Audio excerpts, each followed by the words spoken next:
Great to meet you all. And for those of you who are not familiar with Nitro, I'm Jussi Tähtinen, the CEO and co-founder here in Nitro Games.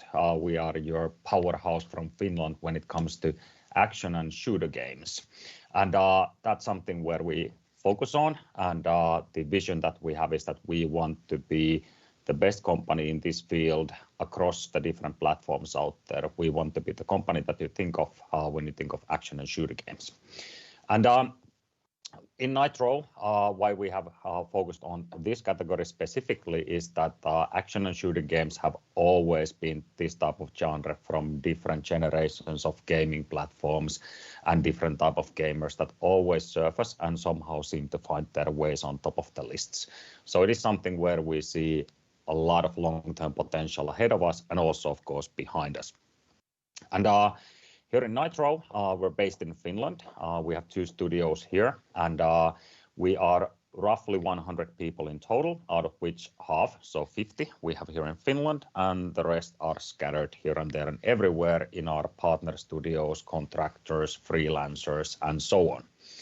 And we mostly operate on the European and North American time zones because many of our big B2B customers and partners are in North America. So that's how we've distributed the team as well.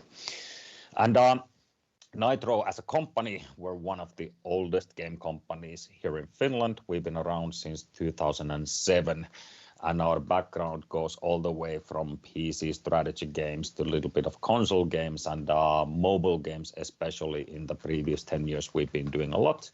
And over the previous few years, we've been again expanding more and more to other platforms as well. And the secret sauce in our way of operation is that we have always been super flexible. So Nitro is the type of company that is able to ramp up quickly. When we, for example, have some new projects, we're able to ramp up quickly and assign teams to work on it. And we also have a lot of shared technologies and processes between different things that we work on. So that allows us to be super flexible, especially towards our customers in B2B. And our business is basically twofold. On one hand, one part of our strategy is to build our own games. And this is something where we continuously iterate with new game ideas in development. We also look into game ideas from third-party developers that we are in close contact with. And the goal here is to master the category of action and shooter games. This is well in line with our vision as we want to also not just produce the best games, but to make sure that players around the world get to enjoy them. And for this purpose, we also collaborate with the best partners, for example, in publishing and marketing or in branding from time to time to maximize the potential that we have here. In general, what Nitro is known for is high quality games. We make great looking games, games that play great, but also for getting great reviews, great ratings, and winning awards and featurings from time to time. The second leg of our strategy is what we call our B2B service business. And this is where we also operate on action and shooter games, but we sell our expertise to our partners who need something from Nitro. And at the moment, we have 2 big projects on this front. On one hand, we work with an evergreen, massive shooter game called Warframe by Digital Extremes. We work on that one. We just launched the iOS version, so on Apple iPhones earlier this year, and now we continue to support the game live and moving forward. And then we work with Netflix on an unannounced game based on their IP, and this is something that we started end of last year, so this project is still in pre-production. Throughout our long history, for more than 15 years, we work with some of the biggest brands and game publishers and developers out there. So this is part of the business that has been going on for a long time. And of course, we are seeking to continue expand it moving forward as well. In recent times, this year, last year, and a little bit the year before that, we've been focusing more and more on expanding to other platforms outside of mobile also on this front. So both of our legs in our strategy, the games business and the B2B service business, are very much headed towards distribution on different platforms, but with a very specific focus on the category of action and shooter games. And how this ties into our overall strategy, here's a timeline. So our current strategy period started from the beginning of 2017. And in 2017, we wanted to take a big leap from a game development company into being a full powerhouse with everything from game concepting to game production to game publishing to live services to the games that are out there. And for that purpose, we also needed some capital to build these capabilities, and we listed the company in 2017 at Nasdaq First North Growth Market there in Stockholm. During the first 5-ish years of the strategy phase, we've been building our capabilities, game portfolio, technology, and expanding the deals we have and so on. And the first phase in our strategy concluded end of last year, when during the first quarter we reached break even. Now during this year, we're continuing from there. We're generating growing revenues, growing profits, and at the same time, we focus on stable growth. With stable growth, we mean that in this year's time, we want to make sure that we have a solid base to build on towards next year and the years after that through our vision, which is to be the powerhouse for action and shooter games. So far, we're doing really well operatively on this front. And this is also something that we are now looking into turning into more going in the direction of maximizing the potential with what we have. But so far, 2024 has been pretty damn solid for us. And if we look at the first half in a nutshell, in our games business, in addition to serving our players with new updates and scoring some awards and featurings and so on, one of the biggest moves was with Autogun Heroes, where we signed a publishing agreement with one of the biggest publishers out there called Supersonic from Unity. I think 2023, they were the second biggest in terms of downloads globally from all the publishers out there. And with them, we have an arrangement where Nitro focuses on the game development and providing live services to the players, and Supersonic brings in the marketing power and the financing of the marketing to scale up the game. We started the collaboration now during the second quarter, and we've already gone through some first tests and iterations in that, and already seen some improvements in the results. And what we're doing now is we're chasing towards the so-called scalability and really pushing forward with the marketing moving forward. In the B2B service business, we've also been busy during the first half of the year. We signed a follow-up deal with Digital Extremes for the Warframe project.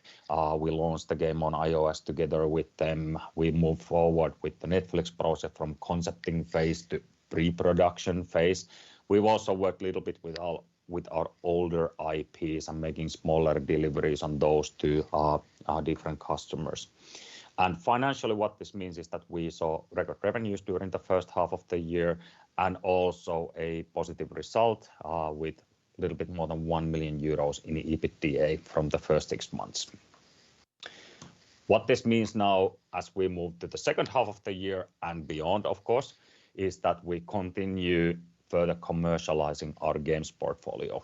Autogun Heroes we already signed on mobile, and what we're looking out to do next is to see what other opportunities we have around that IP and that franchise as we go forward.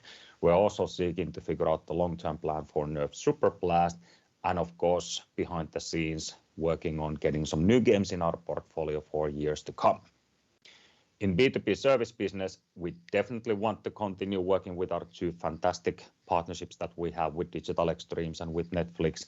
But in addition to that, we're of course active in business development, seeking further growth and potential new opportunities. And on the financial side, we definitely want to maintain the focus on the bottom line, so on profitability. So that remains in focus throughout the year, of course.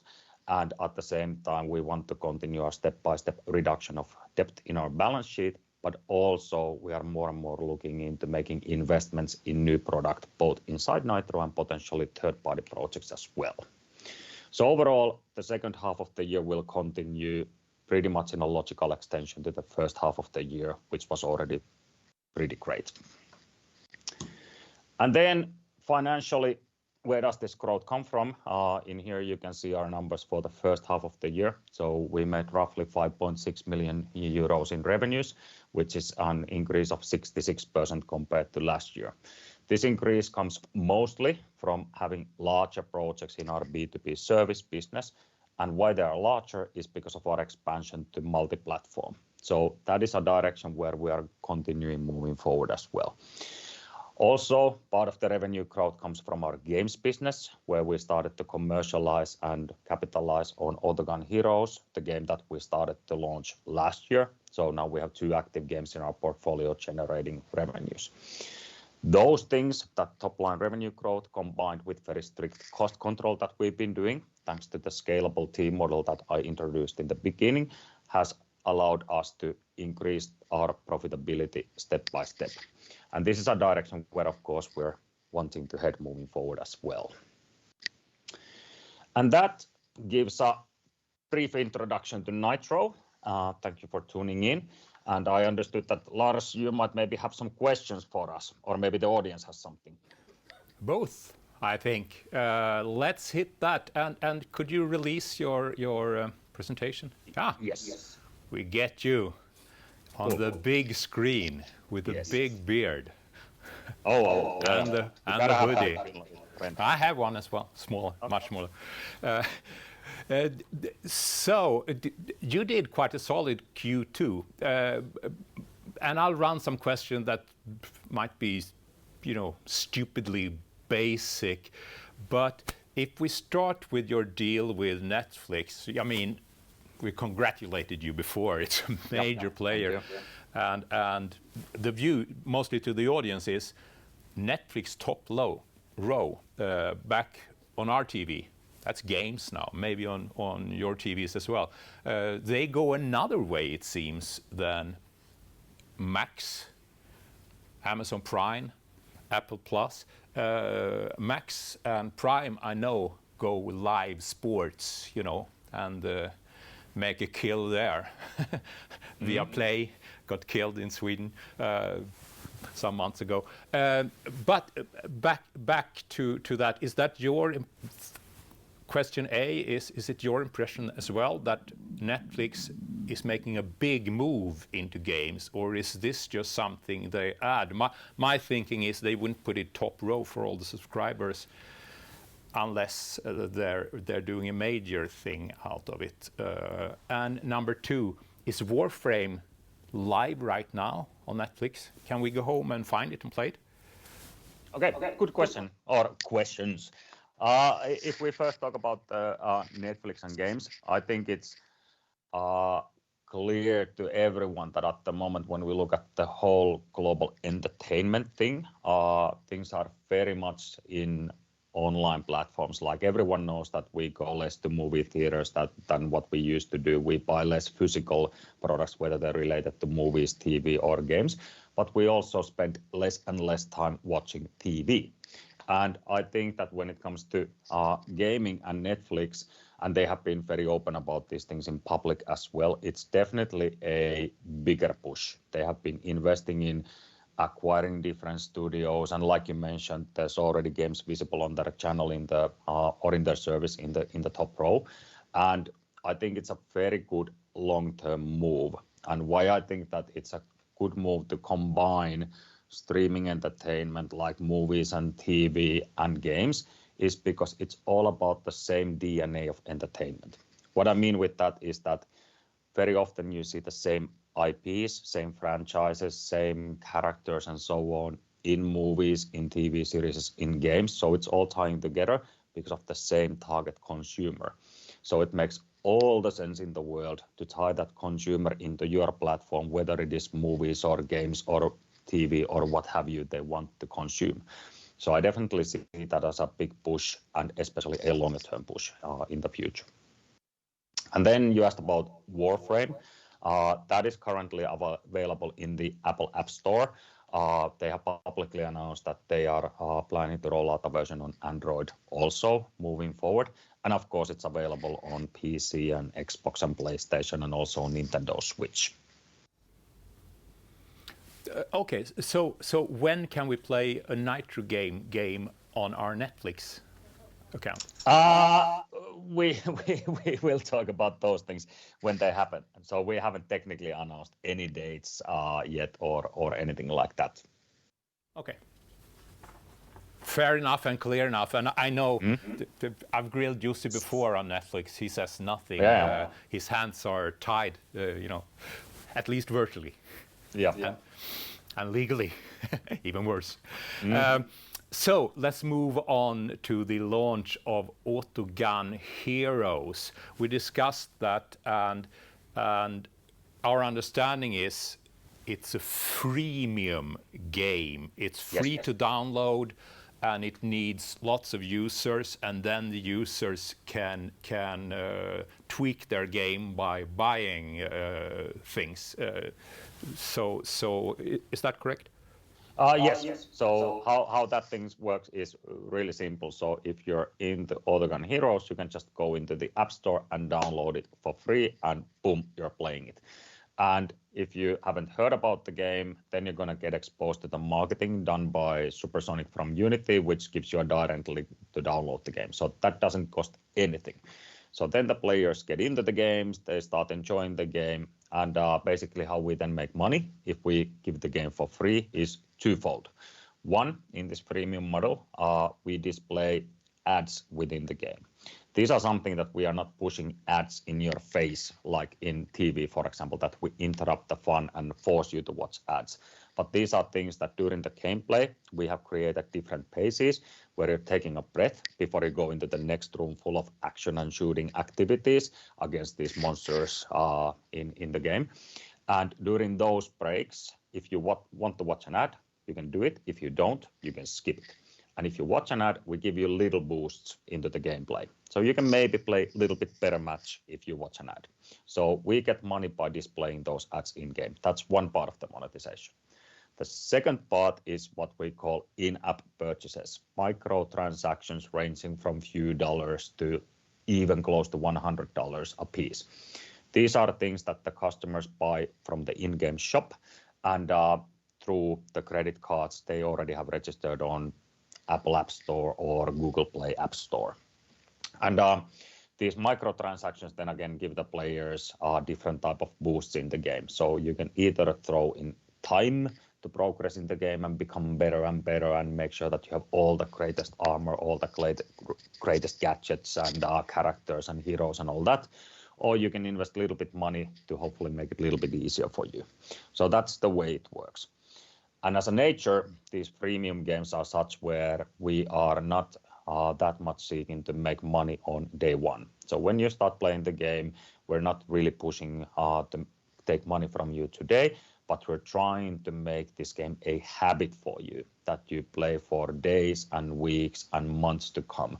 And that's why we constantly give new things for the players to enjoy, and we have live events in the game. We have pretty steady flow of updates with new features and things to do in the game. So it's not just about one-off entertainment, but more like trying to convert users into having a habit of enjoying the game on a daily basis for months to come. Yes, but I guess you agree that the Supersonic landscape and the games landscape, it's hugely competitive. So Autogun Heroes have to point the gun at hundreds of competitors too, I guess, to make it big. Definitely, and that's what makes the game launching and operating so expensive. So if I'm sure you remember last year, we started the launch phase for the game on our own. We invested in acquiring those users and pushing the game forward, and we saw some great results and generated revenue and saw the big potential in the game. But we also at that point knew that we cannot keep investing moving forward in the marketing and putting the game out there in front of millions of players, because we're not yet in that scale as a company and we want to focus on delivering profits. So therefore we discussed with a lot of different publishers out there and teamed up with Supersonic from Unity, because they then again have both the experience and the pockets to do the marketing side of things. And that's how we're collaborating. So I guess one way as a shareholder, new shareholder, investor into Nitro Games to look at you would be that you're a powerhouse games consulting shop with some sugar on top that might make it really big. Yes. And I think that's how you should look at the two legs in our strategy. So the games portfolio and the B2B service business. So the B2B service business is the part of the business that brings the stability. And of course, it's profitable business when we sell our services to third parties. And short term, it gives us more steady revenue streams. It increases our reputation. It allows us to get better and better people in Nitro and overall to grow. Of course, in the longer run, all such projects are also opportunities to hit the jackpot and be part of something really big, which can then lead into different type of deals with the same partners moving forward. So all of these also have the big potential in the future. And in addition to that, some of those profits we invest in building new games, which then again are games that we can capitalize on our own or sign these partnership deals around those games. And those are more on the category of that hockey stick generation. And as of now, we do that in a way that these two combined deliver top-line revenue growth and focus on the profitability. Okay. Fair enough and great. Time flies. It does. I'll actually, it's also Friday today, so I guess playing a shooter game and having a glass of wine, that would be severely detrimental for my reaction time, isn't it? Yeah, definitely yes, because you can keep your hands occupied while you're playing, but then when you're watching one of those ads and generating a little bit of money to us, then you can have a sip of wine maybe. That's a premium service. Hey, yes. Jussi, thanks a lot. Thanks for coming to ProHearings. Thank you. My pleasure. And have a great weekend, everyone. Bye-bye.